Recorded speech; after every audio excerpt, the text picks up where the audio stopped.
ఎప్పుడు చూడని కనీ విని ఎరగని ఇట్లాంటి మ్యాచెస్ ముందు లేవు, ఎరకలు లేవు, తర్వాత కూడా రావచ్చు రాకపోవచ్చు. అట్లాంటి మ్యాచెస్ జరిగినాయి నిన్నైతే మాత్రం. హాయ్ హలో నమస్తే, వెల్కమ్ టు వంద వ్లాగ్స్. నేను మీ ఎస్ఎస్. నేనైతే మళ్ళీ ఇంటికి వచ్చేసాను.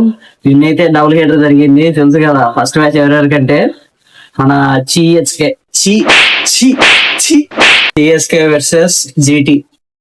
మనోడు పాపం డిప్రెషన్ లో ఉన్నాడు. రారా డిప్రెషన్ బాగా టెస్ట్ మ్యాచ్ బాగా ఆడారా.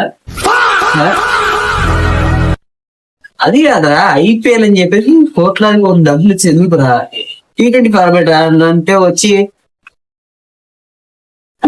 ఏంది వికెట్స్ వస్తున్నాయి.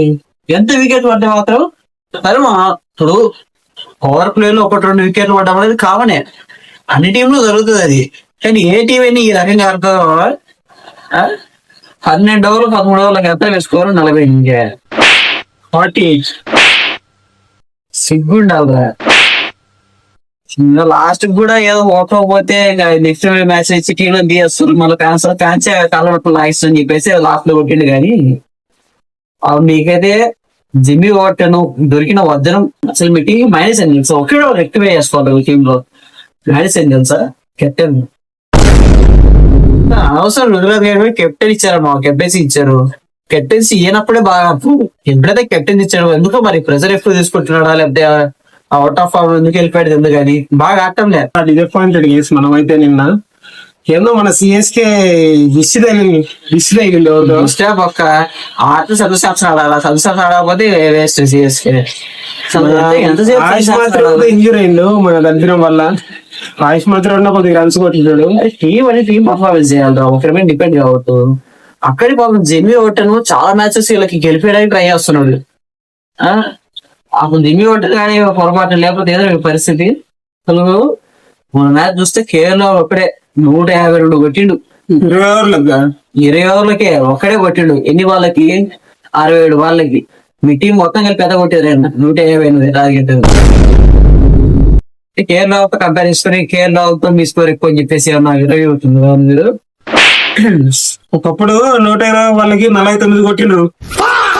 అది గతం కథ ఎప్పుడో జరిగిపోయింది. రికార్డ్స్ మెంటల్ బ్రోక్ అనేది ఎందుకు ఈ రికార్డు అప్పుడు 263 అంటే వాము ఇది ఎవడైనా చేయగలడా అనుకుంటే ఆ టైంలో ఎస్ఆర్ఎస్ వచ్చి 256 కొట్టింది. ఈ 49 ఎవరు లేదు. ఇప్పుడు ఏ బ్యాట్స్మెన్ వచ్చినా సరే ఏ టీం అయినా సరే ఎక్కువ స్కోర్ కొట్టే ఛాన్స్ అయితే ఎక్కువ ఉన్నాయి. అట్లనే 49 ఏదైతే ఉందో దానికి కూడా వస్తుంది, ఒక రోజు వస్తుంది. ఇంటర్నేషనల్ ఫార్మాట్ లో 49 కన్నా తక్కువ. ఐపీఎల్ లో మాట్లాడదు. ఇంటర్నేషనల్ జరిగినప్పుడు ఐపీఎల్ కూడా జరుగుతుంది. జరగదు. సిఎస్కే 7 runs కి ఆల్అౌట్ అవుతుంది ఏమో తల ఫర్ రీజన్ అని. ఒక మ్యాచ్ పడిపోతే నీ బాధ ఏందిరా. గెలిచిన మ్యాచ్ లో ఒక్కరితోనే గెలుస్తారు, అది కదా నా బాధ. అది టీమ్ ఎఫర్ట్స్ అవడం. సరే మనమైతే ఓడిపోయినాం, తప్పదు మనకి. సరే ఒకటో మ్యాచ్ ఫస్ట్ మ్యాచ్ ఓడిపోయినా సిగ్గులేదు. సెకండ్ మ్యాచ్ అయితే వాడికి మన ఈ సీజన్ లో ఫస్ట్ సూపర్ అయితే జరిగింది. షమి మాత్రం లాస్ట్ బాల్ 6 వేరే లెవెల్. యాక్చువల్లీ షమిని తక్కువ వచ్చిన వేసి మరీ డౌన్ ది ఆర్డర్ పంపిస్తున్నాం. 4 run ప్లేస్ లో షమిని పంపేయండి నెంబర్ 4 లో. తీసేయడం బెటర్. స్టార్ ప్లేయర్ అన్నావు కదా ఫస్ట్ లో రా. ఇప్పుడు కాన్సిక్యూటివ్ గా అసలు ఏ మ్యాచెస్ నువ్వు పర్ఫార్మ్ చేయకపోతే ఏ ప్లేయర్, ఇప్పుడు ఎల్ఎస్జీ మాత్రం కదా కొన్ని బిగ్ డిసిషన్స్ తీసుకోవాలి. ప్లేయర్స్ ఎవరు ఫామ్ లో లేరు, ఎవరు ఆడటం లేదు. సో యంగ్స్టర్స్ కి ఏమైనా ఆపర్చునిటీ ఇస్తే సెకండ్ హాఫ్ సీజన్ లో కొంచెం బెటర్ అని చెప్పి అనుకుంటున్నాను. ఎందుకంటే ఇప్పుడు ఎస్ఆర్ఎస్ చూసాము, వాళ్ళ సీనియర్ బౌలర్స్ ఎవరు పర్ఫార్మ్ చేయట్లేదు, ఎక్కువ రన్స్ కన్సిడర్ చేస్తున్నారు. కాబట్టి వాళ్ళు యంగర్ జనరేషన్స్ కి ఆపర్చునిటీస్ ఇచ్చారు. వాళ్ళైతే మంచిగా ప్రూవ్ చేస్తారు, కష్టపడుతున్నారు. అట్లే ఎల్ఎస్సీ కూడా కొన్ని ఛాన్సెస్ తీసుకోవాలి. ఈవెన్ కేకేఆర్ కూడా తీసుకోవాలి. కేకేఆర్ కూడా రింకు సింగ్ తప్ప 5 ఆటలు చూసుకుంటే ఎవరు ఆడటం లేదు. వాళ్ళు కూడా మేబీ యంగ్ ప్లేయర్స్ కి ఏమైనా ఛాన్స్ ఇస్తే కొంత మంచి పర్ఫార్మ్ చేసే ఛాన్సెస్ ఉన్నాయి. ఈడు హనుమ విహారీ కన్నా పెద్ద లిస్ట్ వీడు సీనియర్ మోస్ట్ ఎక్స్పీరియన్స్ ప్లేయర్.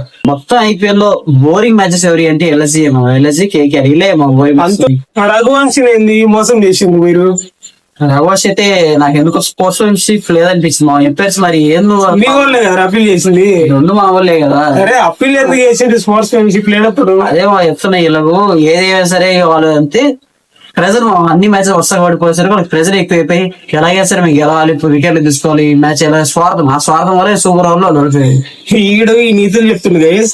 మేము 10 రూపాయలు బెట్ మ్యాచ్ పెడితే వీడు ఎంపైర్ ఉండి గుడ్ బాల్ కూడా వైడ్ ఇస్తాడు. వీడు గుడ్ బాల్ వైడ్ ఇస్తాడు, రన్అట్ గ్రీజ్ లో బ్యాట్ పెట్టేసి ఉంటాం, అప్పుడు కూడా ఒకటి ఇచ్చాడు. వీడు 10 రూపాయలు ఆడబోతాయి. వీడు రే వద్దురని రే నువ్వు నీతులు చెప్తే నువ్వు పాటించాలి కదరా. 10 రూపాయలు ఎక్కువ 1 రూపాయలు ఎక్కువ చెప్పండి మీరే పాటించాలి కదా. నువ్వు వైడ్ బాల్ ఏమో గుడ్ బాల్ ఇచ్చావు నీ టీం ఆడితే, అదే మా టీం ఆడితే గుడ్ బాల్ వేసావు వైడ్ ఇచ్చావు రన్అట్లు ఇచ్చావు. నేను ప్రెసర్ ఎత్తా కావాలంటే థర్డ్ ఎంపైర్ కి అప్పీల్ చేసుకోవాలి ఇవి తీసుకోండి. ఎవరు రా మన ఊర్లో థర్డ్ ఎంపైర్? నా తప్ప అన్న మాట్లాడడం వద్దు, మనకి అవసరం లేదు. కొంచెం సాడెస్టింగ్ రఘువంశిని మరి అవుట్ చేయడం మాత్రం నాకైతే నచ్చలేదు. యాజ్ పర్ ది రూల్స్ కూడా కరెక్ట్ అంటే మరి ఎంపైర్స్ వద్దు, అట్లీస్ట్ ఎంపైర్ అన్నా డిగ్రీ చేసి ఉండాల్సింది అప్పీల్. ఎందుకంటే చూడలేదు మా కుర్రాడు 20 కుర్రాడు ఈ వయసులో ఇట్లా ఎంత పెద్ద డిప్రెషన్ డిఫరెన్స్ ఎట్లా మొత్తం చేస్తున్నావు కుర్రాడు. నువ్వు రోజు మాకు దానికన్నా కూర్చున్నావు డిప్రెషన్, నేను చెప్పలేకపోతున్నావు అంతే. ఇప్పుడు నేను ఒక్కడనే 6 బాళ్ళకి అసలు ఇబ్బంది లేదురా, నీ ఎంపైరింగ్ మాకు తలనొప్పి. నన్ను ఎవరు పెట్టుకోవాలి వీడే వచ్చాడు కదా, వీడు బ్యాట్ బాల్ 2 వీడి ఎంపైరింగ్ లేకుంటే బ్యాట్ తీసుకొని పోతాడు. మేము ఏం చేయాలి ఇప్పుడు? పర్సనల్స్ సరే ఐపీఎల్ గురించి మాట్లాడు. పర్సనల్స్ కావాలంటే ఒకరోజు సపరేట్ గా వీడియో సీరియల్ మ్యాచ్ గురించి చేస్తున్నాం. సరే సరే ఆ రోజు ఉంటుంది కదా వీడికి, వీడి చరిత్ర మొత్తం బయటకి విప్పేస్తాను నేను. నీకు ఎల్ఎస్జీ అయితే ఫస్ట్ సూపర్ ఓవర్ ఆడింది అసలు అబ్బా, అసలు మామూలుగా సూపర్ ఓవర్. ఎల్ఎస్జీ నాకు ఇప్పుడు అర్థమైందంటే నరేన్ వర్సెస్ పూరన్ లో ఆల్రెడీ నరేన్ కి అప్పర్ హ్యాండ్ తెలుసు. ఇప్పటి వరకు పూరను సూపర్ ఓవర్ లో 4 మ్యాచెస్ సూపర్ ఓవర్ ఆడితే 0 సూపర్ ఓవర్ సార్ మేడింగ్ చేసిండు. పూరన్ ఇప్పటి వరకు 4 మ్యాచ్ ఆడింది సూపర్ ఓవర్, అన్ని మ్యాచ్ లో 0 రన్స్ కొట్టింది. అట్లాంటి పూరని మళ్ళీ పంపేయడం అనేది అది ఎంతవరకు కరెక్ట్? అది ఎల్ఎస్సీకి ఆ మాత్రం కూడా బుర్రలేదా? ఫోటో తీసుకుని దేవుడు దాని పెట్టుకుంటే అన్ని సరిపోతే దాని వల్ల పూరం బదులు చెవిని పంపించిన 2 6 కొట్టాడు. ఇంతద్దు ఏదో మార్కర్ పోయిన మ్యాచ్ చూసినావా? సెమి 3 6 కొట్టిండు. నరేన్ కొద్ది కష్టంలే. నరేన్ ఇప్పుడు కొట్టాలనుకున్నాడు ఏ బాలని కొడతాడు. మన వాళ్ళు మార్కర్ ని పంతుని పంపించినా ఒక రకం ఉండేది. ఆ తర్వాత పోనీ అట్లన్నా మిచ్చర్ మార్చం ముక్కులు చౌదరి అన్న పంపించితే అట్లీస్ట్ ఒక మ్యాచ్ పర్ఫార్మ్ చేసిన వాళ్ళు కాబట్టి ఛాన్సెస్ ఎక్కువ ఉన్నాయి. అట్లనే కంప్లీట్లీ అవుట్ ఆఫ్ ఫామ్ 4 పంపించడం మాత్రం చాలా రాంగ్ స్టెప్. అది నాట్ ఎక్స్పెక్టెడ్. సరే అయిపోయింది ఆ మ్యాచ్, అయిపోయింది. ఎల్ఎస్జీ అయితే వాళ్ళ స్పోర్ట్స్ గ్రూప్స్ జరగలేదు, దానివల్ల ఓడిపోయింది అంతే. వాళ్ళకి అదే శని వాళ్ళు అది మాత్రం అవుట్ అప్పీల్ చేయకూడదంటే కనుక మేము గెలిచేవాళ్ళేమో తెలుసు. కానీ మోసాలు చాలా మంది చేస్తారు ఇక్కడ, కానీ వాళ్ళు ఓడిపోరు, వాళ్ళు గెలుస్తారు. డబ్బులు మోసాలు చేయవాలి. సరే రా నీ చరిత్ర బయట పడతా రోజు. సరేలే, చరిత్ర అంటే మాది, చరిత్ర రాయాలన్నా మేమే, తెలుగు రాయాలన్నా మేమే. ఈ రోజు మ్యాచ్ ఉంది వర్సెస్ డీసీ. డీసీ గెలుస్తుంది మనం చూసినా, ఆల్రెడీ గెలిచింది ఒకసారి. బౌలర్ మనం చూసావుగా 265 రన్లు 19 ఓవర్లు కొట్టించింది. అది వేరే టీం కాబట్టి అట్లా ఆసిరితే ఎంత 157 నేను కొట్టించింది. ఆర్సీబీ ఆ రోజు పాపం జాల్ చూపింది, ఎందుకంటే కేఎల్ రాహుల్ లోకల్ ప్లేయర్ కదా అని చెప్పేసి జాల్ చూపించి కేఎల్ రాహుల్ కొట్టించారు స్కోర్ ఉంటో కొత్త. ఈ రోజు రివెంజ్ తీసుకుంటారా మీరు? ఈ రోజు రివెంజ్ ఎందుకంటే మ్యాచ్ బెంగళూరులో కాదు ఈ రోజు, ఢిల్లీ మీ లోకల్ టీమా. విరాట్ కోహ్లీ ఏది, విరాట్ కోహ్లీ సొంతం ఏది, ఢిల్లీ లోకల్ బాయ్. పిక్చర్ కూడా మీన పడతాడు ఈ రోజు, పెద్ద పులి మీన పడితే ఎట్లుంటుంది తెలుసా? మీరు ఆరెంజ్ క్యాప్ మళ్ళీ తీసుకుంటారా? మా ఆరెంజ్ క్యాప్ అయితే హెవీ కాంపిటీషన్ నడుస్తుంది. మా ఆరెంజ్ క్యాప్ అయితే పొద్దున ఒకటి దగ్గర ఉంటది, మధ్యాహ్నం రాత్రి ఒకటి దగ్గర ఉంటది, ఎండ్ ఆఫ్ ద డే మాత్రం కోహ్లీ దగ్గరకు వస్తుంది. అదేంది అంటే చూడు మావా, మన విరాట్ కోహ్లీ చూస్తే ఒకప్పుడు సచిన్ టెండూల్కర్, వీరేందర్ సెహ్వాగ్ వీళ్ళతో కంపీట్ చేసిండు. దాని తర్వాత శుభ్మన్ గిల్ వాళ్ళ ఏరాతో కంపీట్ చేసిండు. ఇప్పుడు అప్కమింగ్ జనరేషన్ సూర్యవంశితో కూడా ఆరెంజ్ క్యాప్ తో కంపీట్ చేస్తుంది.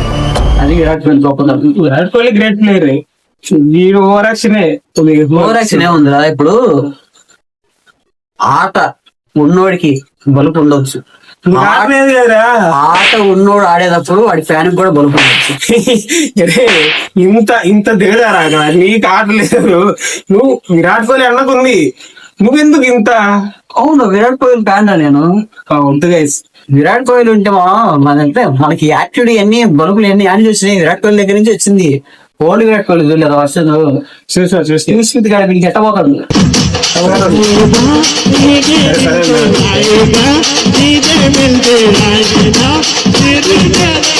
అది సరే ఈ రోజు అయితే మన ఢిల్లీ రెండో మ్యాచ్ మళ్ళా గెలుస్తుంది. పంజాబ్ ఆర్సీబీ మీదనే ఎట్లా ఓడిపోతుందో అట్లా ఢిల్లీ మీద ఆర్సీబీ ఈజీగా ఓడిపోద్ది. బాబు ఈ రోజు 2 పాయింట్లు ఎక్కువ వస్తుంది. లేవు ఈ రోజు 2 పాయింట్లు మళ్ళీ వస్తున్నాయి మనకి. టైం 9 రేపు ఇదే డైలాగ్ మళ్ళీ మాట్లాడదాం. లేపుతాం రేపు. నిద్ర మొత్తం మాట్లాడుతున్నారు, పట్టించుకోమండి. సరే ఏం లేదు ఈ రోజు మా వాళ్ళు కొట్టుడికి ఢిల్లీ వాళ్ళు ఇంకోసారి అబ్బా అంటారు. మన పంజాబ్ లో కొడితే అబ్బా అన్నారు, ఈ రోజు మళ్ళీ అబ్బా అంటారు అన్ని.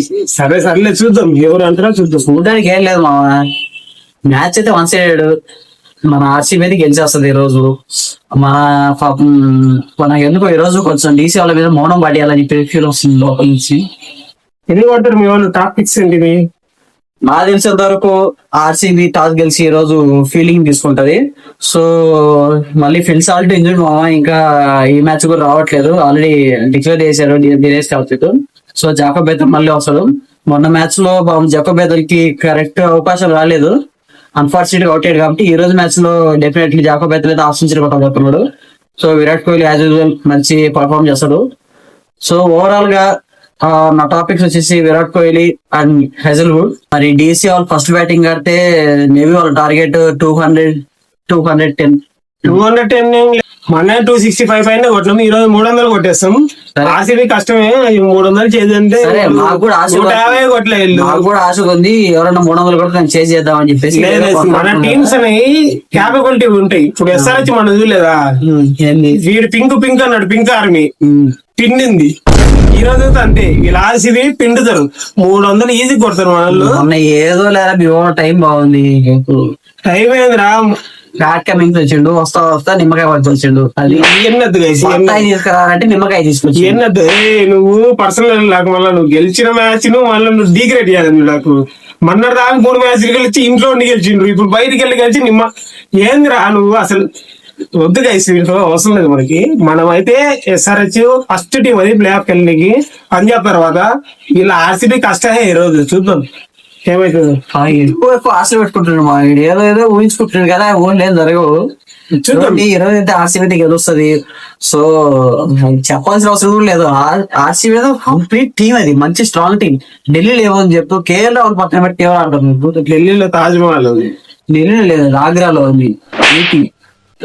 సరదాగా చెప్తాను, నీకు తెలుసో తెలియదు. ఉన్నప్పుడు మా రవంతుల సార్ శోషణ చదువుకోరా అంటే వీడు జోగులు వేసిండు, ఆయన మీద జోగులు వేసి చేపించిండు. ఈ పంత పుష్పాలు మీకు తెలుసా, ఫింగర్ ప్రింట్ 5 ఏళ్ళు అన్ని. ఆ జోకులని నవ్విండు, ఈడుకుతా నవ్విండు. వీడు బాధితుడు, వీడు దొరకలే అంతే. ఆ రోజు ఆయన కూర్చొని దొరకలే అంతే. మనం దూర పని చేస్తే బరేం తెలియకుండా డ్రైవర్ లాగాలని చెప్పేసి మన డిజిటల్ మామ చెప్పిండు. ఎందుకు చెప్పిండు ఇట్లాంటి విషయాల గురించి. స్కూల్లో ఉన్నప్పుడు పిల్లలు దూలేసారు వేయాలి, కాదు ఎట్లా తెలియకుండా వేయాలి. అదే మనం ఫస్ట్ టైం దొరికినాం మన లైఫ్ లో. కాదులే, ఫస్ట్ బెంచ్ లో కూర్చొని నవ్విండు, దొరకకుండా ఎందుకు కొట్టాడు. అది ఒక్కటి రిగ్రెట్ మన లైఫ్ లో. ఫస్ట్ అదొక్కసారి దొరికింది, అది వీడుకుతున్నాడు. నా బాధ అంతా ఏంటంటే నన్ను కొట్టిండు, వీడు మిస్ అయిందని నా బాధ ఎప్పుడు బాధ. సోషల్ మ్యాప్ లో కూడా చదువురా అంటాడు, ఇప్పుడు కోచింగ్ అన్నాడు, వివోక్ అన్నాడు. షార్ట్ చదువుకోరంటే మెంటర్ పెట్టి కొమ్మల మీరు పంపరు. సోషల్ బుక్ పోనీ సోషల్ బుక్ లో సివిక్స్ ఎకనామిక్స్ హిస్టరీ చదువురా అంటే మనకు అయ్యేందుకురా. ఒక షార్ప్నర్ తెలుసా, షార్ప్నర్ తీసుకుని కొట్టి బొమ్మ మీద పడి పేరు తిప్పుకుంటా చూడు, ఆటలు పర్సనల్ తాజ్మహల్ ఆడుంది ఢిల్లీ అంట, ఏదో చార్మినార్ ఆడుందిరా మన హైదరాబాద్ లో ఉంది. ఇంత టైం ఎందుకు పట్టింది? సోషల్ కొద్ది వీక్లీ ఇప్పట్లో చదువుకోండి, మీరు కూడా చదువుకోండి. చదువుకోవడం చదువుకుని ఇలాగ మాత్రం తయారుగా అవులై వీని అంత యాకండి. ఏంటి చాలు వీరికన్నా కొద్దిగా లైట్ తగ్గించండి. అడ్వాన్స్ వీడు ప్రో మ్యాక్స్ ఇలాంటి పొగడతలు చూసి నాలో నాకు అప్పుడు కొంచెం గర్వం వస్తుంది, ఏదో సాధించాలని ఫీలింగ్ వస్తుంది. ఎప్పుడైనా రావంతుల్లా సార్ మా ఊర్లో బయటికి పోతున్నా వీడిని ఎప్పుడోసారి కొట్టేయాలని నా ఆశయం, అది నెరవేరదు. ఇంకా సర్లే కొన్ని అట్లా మిగిలిపోతున్నాయి హోప్స్. ఇప్పుడు నన్ను చూస్తే వీడు కొట్టియాలని చెప్పేసి అనుకుంటూ ప్లాన్ చేస్తుంది, కానీ ఈ ముఖం చూస్తే ఆయన వచ్చినప్పుడే కొడతాడు ఏంటి. సరే ఎందుకు మీకు ఎందుకులే, మా చైల్డ్హుడ్ మా స్కూల్లో ఒకటి చేస్తున్నారు, తవ్వుతుంటే అవి వస్తాయి గుర్తు నిధులు బయట పడుతూనే ఉంటాయి, కానీ అయినా పట్టించుకోమంటే మన కాన్సన్ట్రేషన్ మొత్తం అయిపోయారు. నాకు తెలుసు మీ సపోర్ట్ అంతా ఆర్సీబీ అండ్ ఎస్ఎస్కే అని చెప్పేసి. కమెంట్ చేయండి రెడ్ హార్ట్ పెట్టండి చాలు, రెడ్ హార్ట్ నుంచి మట్టలు కొట్టిద్దాం ఈ రోజు. సరే సలి ఆఫ్టర్ సరే చూద్దాం. Okay please like and subscribe to 1 Zindagi Vlogs.